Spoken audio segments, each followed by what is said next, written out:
ચાલો તો કેમ છો ટ્રેડર મિત્રો, આજના વિડીયોમાં આપણે પીપની વાત કરવાના છે. PIP pip percentage. અહીં તમે સ્ક્રીન પર જોઈ શકો છો. ઘણા બધા મિત્રો મને પૂછે છે કે પીપને કઈ રીતે આપણે ટ્રેડ કરીએ તો કાઉન્ટ કરી શકીએ. તો પહેલાં તો આપણે સમજી લઈએ કે પીપ એટલે શું. તો પીપનું ફૂલ ફોર્મ થાય છે પોઈન્ટ ઇન પર્સન્ટેજ.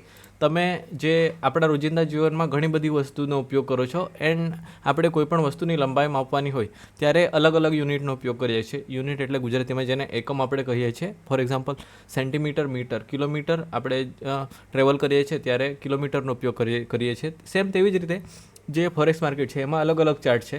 તો એમાં આપણે કરન્સી તો રૂપિયો છે, પછી ડોલર છે, યુરો, પાઉન્ડ છે, આ બધી વસ્તુમાં ગણીએ છીએ. પરંતુ અહીં બે પેર બનેલી છે. તમે અહીં જોઈ શકો છો કે યુરો USD છે, USD JPY છે.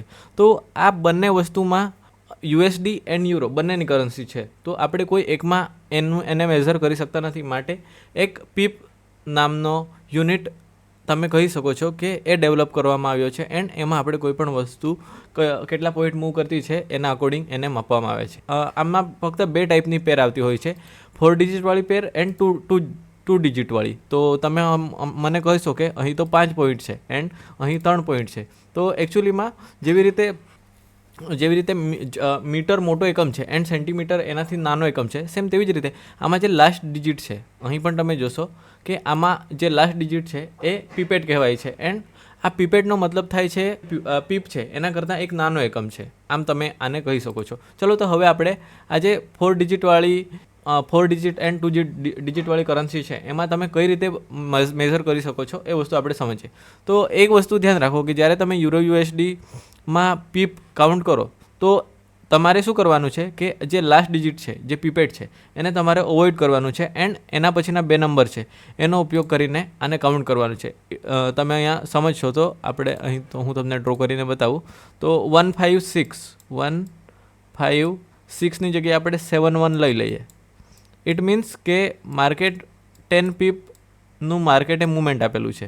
માર્કેટે 10 પીપનું મુવમેન્ટ આપેલું છે એન્ડ માર્કેટ જો તમે પોઈન્ટમાં ગણવા જાઓ તો અહીં માર્કેટે 100 પીપ માર્કેટ મૂવ કરેલું છે એન્ડ પીપમાં ગણીએ તો 10 પીપનું મુવમેન્ટ આપેલું છે. સેમ તેવી જ રીતે જો USD જે કરન્સી પેરમાં પાછળ કે આગળ JPY હોય એમાં તમને બે ડિજિટવાળા ડેસિમલ નંબર જોવા મળશે. તો અહીં તમે જોઈ શકો છો કે અહીં પણ તમારે સેમ જે લાસ્ટનો પીપેટવાળો નંબર છે એ અવોઇડ કરવાનો છે એન્ડ 2 નંબર છે એ વસ્તુને લેવાનો છે. સેમ જેવી રીતે આમાં કર્યું સેમ તેવી જ રીતે આ 2 નંબર છે, આ 2 નંબર જેવી રીતે મૂવ કરશે એવી રીતે આપણે કહીશું કે આટલા પીપનું મુવમેન્ટ થયું. અહીં 19 છે તો અહીં 2020 થશે. ઇટ મીન્સ કે માર્કેટ 10 પીપનું માર્કેટે મૂવ કર્યું એન્ડ 100 પોઈન્ટનું માર્કેટમાં મુવમેન્ટ આવ્યું. આવું તમે કહી શકો છો. હવે આપણે થોડાક ચાર્ટ પર જઈને એક્ઝામ્પલ જોઈએ.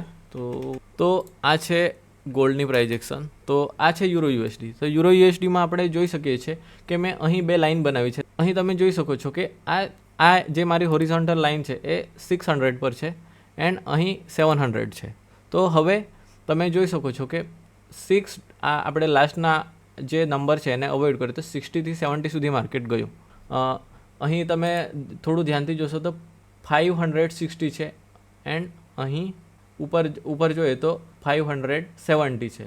ઓકે, સો હવે આપણે અહીંથી આપણું જે ટૂલ છે એનો ઉપયોગ કરીએ. તો એ ટૂલ વિશે હું તમને કહું. પહેલાં તો આપણે અહીં તમને જોઈ શકો છો કે આ આપણું મેઝરમેન્ટ ટૂલ છે. આને તમે આ ભાગમાંથી મૂકશો એન્ડ જે તમારો નંબર છે ત્યાં સુધી લઈ જશો એટલે તમને બતાવી દેશે. અહીં જોઈ શકો છો કે 920 આપણે થોડું ઉપર નીચે થતું હોય છે તો એના કારણે આણે આવી રીતે કાઉન્ટ કર્યું. તો અહીં ટોટલ 10 પીપનું મૂવમેન્ટ છે. ઇટ મીન્સ કે માર્કેટે 100 પોઈન્ટ ઉપરની ડિરેક્શનમાં મૂવ કર્યું છે. સેમ તેવી જ રીતે જો માર્કેટ અહીંથી નીચે મૂવ કરે તો તમે શિફ્ટ દબાવીને પણ આ વસ્તુનો ઉપયોગ કરી શકો છો. તો અહીંથી અહીંયા આવવા માર્કેટે 900 પોઈન્ટ અથવા તો 9 પીપ માર્કેટે મૂવ કર્યું છે. ક્યાં તો તમે કહી શકો છો કે 90 પોઈન્ટ. એટલે તમે આ વસ્તુનું ધ્યાન રાખો કે જ્યારે તમે યુરો USD છે, GBP USD છે, આવી 4 ડિજિટવાળી જેમાં પાછળ 4 ડિજિટ હોય એમાં તમારા જે 100 પોઈન્ટ છે ઇઝ ઇક્વલ ટુ 10 પીપ, આ વસ્તુ તમે ધ્યાન રાખો એટલે તમારી બધી મુશ્કેલીનું હલ થઈ જશે. આ જે આપણો નંબર છે એ પોઈન્ટમાં છે. ઓકે, સો મે બી તમને ખ્યાલ આવેલું હશે. હવે સેમ તેવી જ રીતે અહીં પણ તમે જોઈ શકો છો કે 333 છે, 343 છે. તો આપણે અહીંથી જોઈએ તો માર્કેટ આ ભાગમાંથી જોઈ શકો છો તમે 8 પીપ મીન્સ કે 80 પોઈન્ટ માર્કેટે ઉપરની ડિરેક્શનમાં મૂવ કરેલું છે. આવી રીતે તમે સમજી શકો છો. હવે યુએસડી જેપીવાયને લઈ લઈએ તો અહીં તમે જોઈ શકો છો કે ફર્સ્ટ 2 ડિજિટ તમારે લેવાના છે ડેસિમલ પછીના.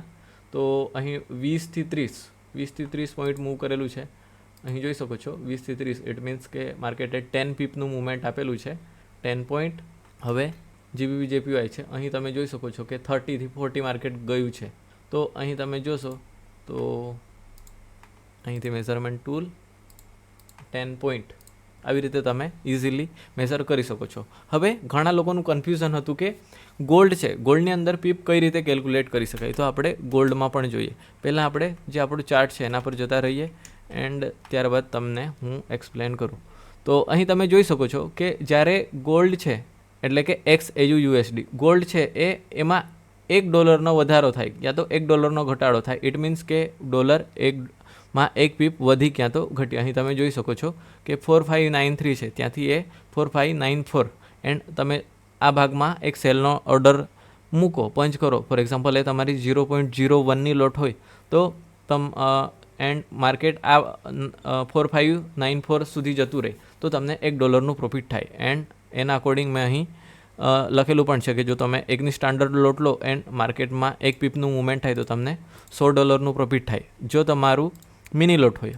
હવે કેટલાક લોકોને કન્ફ્યુઝન હશે કે આ કઈ રીતે લખ્યું છે. તો સ્ટાન્ડર્ડ લોટ એટલે કે 1, મિની ઇટ મીન્સ કે 0.1 એન્ડ માઇક્રો એટલે 0.01.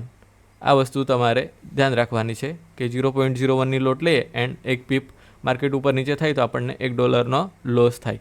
0.1ની હોય તો આપણને 1 પીપ પર $10 પ્રોફિટ કે લોસ થાય. અને જો આપણી સ્ટાન્ડર્ડની લોટ હોય તો આપણે $100 આપણને પ્રોફિટ કે લોસ થાય.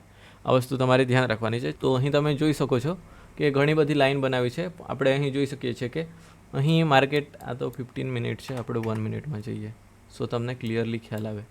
તો અહીં જ્યારે માર્કેટ 45.05થી 45.06 પર જશે તો માર્કેટમાં 1 પીપની મૂવમેન્ટ થશે. આપણે લાઈવમાં પણ ઘણીવાર મેઝર કરતા હોઈએ છીએ. તો આ ભાગમાં તમે જોઈ શકો છો ફોર એક્ઝામ્પલ આ એફપીજી છે, આની ઉપર મારે મારું સ્ટોપલોસ મૂકવાનું છે. અહીં તમે જોઈ શકો છો કે અહીં તમે જોઈ શકો છો કે અહીં મારું સ્ટોપલોસ છે એ 60 પીપનું થઈ ગયું. હવે તમને હું બતાવું જે 1 પીપની મૂવમેન્ટ છે એ આ રહી. 1 પીપની મૂવમેન્ટ એ ખૂબ જ નાની હોય છે. તમે અહીં જોઈ શકો છો 17 થી 18 આટલી મૂવમેન્ટ છે. આ પણ થોડી વધારે થઈ ગઈ.